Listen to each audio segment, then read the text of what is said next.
daripada kumpulan 1 akan menerangkan laporan projek atas talian kami bagi subjek MPU 22012 iaitu subjek keusahawanan. Yang pertama ialah idea perniagaan iaitu produk yang mewakili Bukit Flower, Bukit Coklat dan Bukit Mani. Surprise Bukit merupakan sebuah perniagaan berasaskan barangan dan makanan. Surprise Bukit menjual gubahan bunga, coklat dan duit untuk dijadikan hadiah kepada seseorang yang telah istimewa. Kami membuat mengikut atas permintaan pelanggan dan sebanyak mana kos yang telah ditetapkan oleh pelanggan. Perniagaan ini mula beroperasi pada 1 Oktober 2021 bertempat di Muar Johor. Perniagaan kami menggunakan media sosial seperti WhatsApp dan Instagram. Selain itu, kami mengedarkan risalah kepada orang ramai melalui WhatsApp dan Instagram. Terdapat 3 kaedah untuk membeli produk kami. Mereka boleh menghubungi kami melalui WhatsApp dan Instagram. Selain itu, 2 kaedah penghantaran produk adalah cash on delivery, COD dan postage. Ini adalah salah satu contoh daripada produk kami iaitu Bukit Bunga, Bukit Coklat dan Bukit Mani. 1.2 kelebihan produk menggunakan bahan yang disukai orang ramai, bahan yang dijamin halal, boleh dihadiahkan tanpa mengira peringkat umur dan boleh disimpan atau digunakan. 1.3 harga produk. Penetapan harga yang diletakkan ke atas produk yang ditawarkan adalah sangat berpatutan, berdaya saing dan berkonsepkan price followers, iaitu mengikut kadar pasaran seperti yang ditetapkan oleh pesaing-pesaing yang lain. Ini adalah contoh iaitu Bukit Coklat, harganya mengikut bajet customer. Bukit Box, harganya mengikut bajet customer. Bukit Flower mengikut bajet customer dan Bukit Mani juga adalah dalam harga RM20 sehingga RM50 iaitu upah sahaja. 1.4 pasaran sasaran. Perniagaan Sweety with Fresh Flower mengeluarkan produk yang boleh memenuhi keperluan dan kehendak pelanggan. Maka dengan adanya produk kami ini, mereka dapat menghadiahkan kepada orang tersayang tanpa perlu bersusah payah memikirkan hadiah apa yang perlu diberi. Sasaran pelanggan perniagaan kami ialah media sosial seperti WhatsApp dan Instagram, penduduk setempat, penghuni rumah yang berkeluarga, kaki tangan kerajaan dan swasta serta pelajar. 1.5 Carta organisasi kumpulan kami. Seperti mana anda lihat, ini adalah jawatan-jawatan yang diambil alih oleh ahli kumpulan kami. 1.6 Tugasan. Pengurus yang dipegang oleh Nur Haliza, pengurus keuangan yang dipegang oleh Siti Aisyah, pengurus pemasaran yang dipegang oleh Nurul Ain dan pengurus teknologi maklumat yang dipegang oleh Muhammad Haziq Syariman. 1.7 Pengagihan modal. Setiap rakan kongsi kami dalam perniagaan Sweety with Fresh Flower mengeluarkan modal sebanyak RM300 seperti jadual di bawah. Jawatan pengurus iaitu Nur Haliza memberi modal sebanyak RM75. Pengurus keuangan Siti Aisyah memberi modal sebanyak RM75.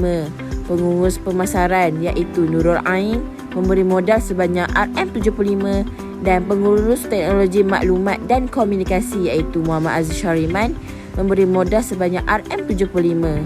Jumlah ialah RM300. 1.8 Pembekal.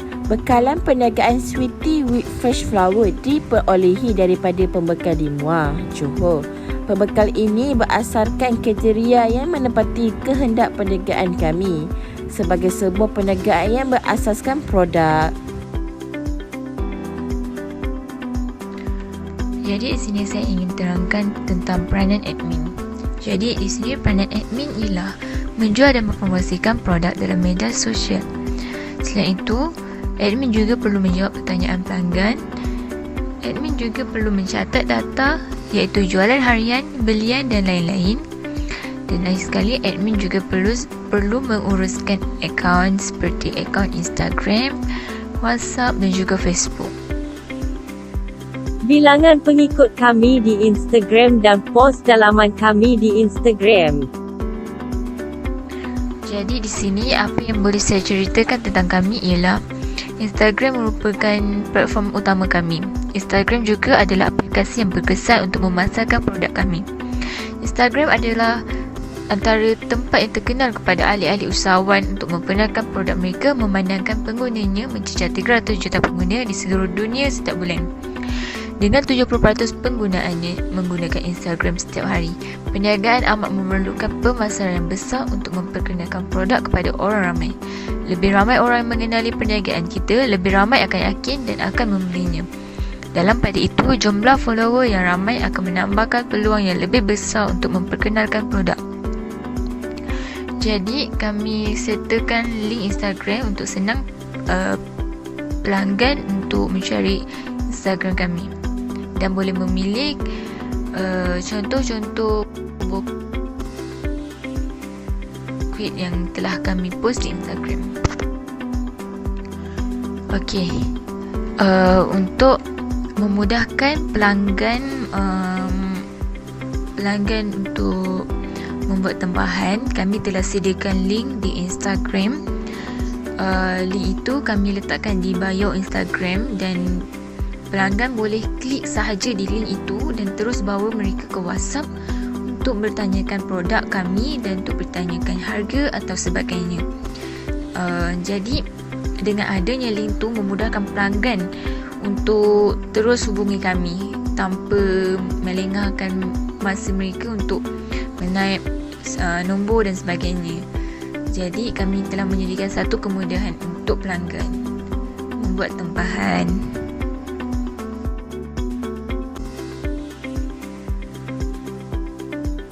Seterusnya, kami juga ada menyediakan tawaran dekat iaitu cross deal. Kami telah mengadakan promosi set combo berharga RM35 setiap satu set yang dibeli. Seperti yang dalam gambar yang tertera, itu adalah set promosi yang kami telah laksanakan. Promosi ini kami jalankan pada bulan-bulan tertentu sahaja dan promosi ini sangat jimat kepada pelanggan. Untuk pelanggan yang betul-betul tengah mencari hadiah untuk bagi orang yang tersayang. Jadi, kami memberi peluang untuk pelanggan untuk beli dengan harga yang berbaloi dan kualiti yang berbaloi. Kami juga membuat promosi ini di semua platform media sosial dan kami juga menjualnya secara manual. Untuk sesiapa sahaja yang ternampak promosi kami akan bagi harga promo itu.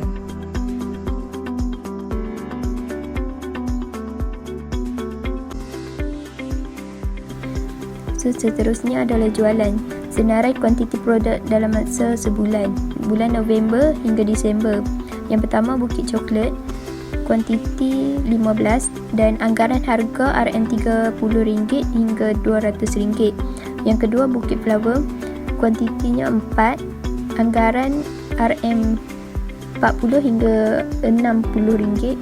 Gift yang terakhir adalah gift box, kuantitinya adalah 7, RM30 hingga RM70.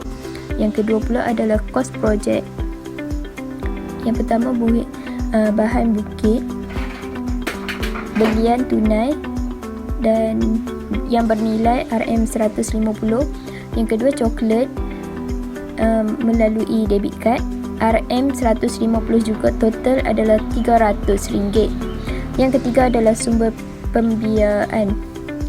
Setiap ahli kumpulan perlu membayar RM75 dan mempunyai 4 ahli rakan kongsi. Total jumlah kutipan semua adalah RM300. So, yang seterusnya, pengalaman, cadangan dan perancangan masa depan.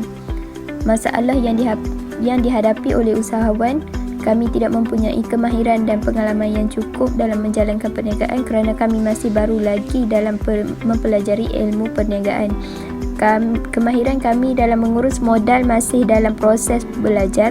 Kami jumlah peruntukan masa untuk melakukan aktiviti perniagaan yang terhad dan juga berlakunya penyalahgunaan masa. Masalah kewangan yang serius. Yang seterusnya, kesukaran untuk mendapatkan pembekal dan pemborong yang harga berpatutan. Yang terakhir adalah berlakunya persaingan bukan harga, yakni dari segi promosi, pembungkusan barang dan diskaun yang diberikan dan persaingan harga. Seterusnya adalah penyelesaian terhadap masalah yang dihadapi. Yang pertama, kami mempelajari kursus keusahawanan lebih dalam lagi supaya perniagaan kami lebih stabil.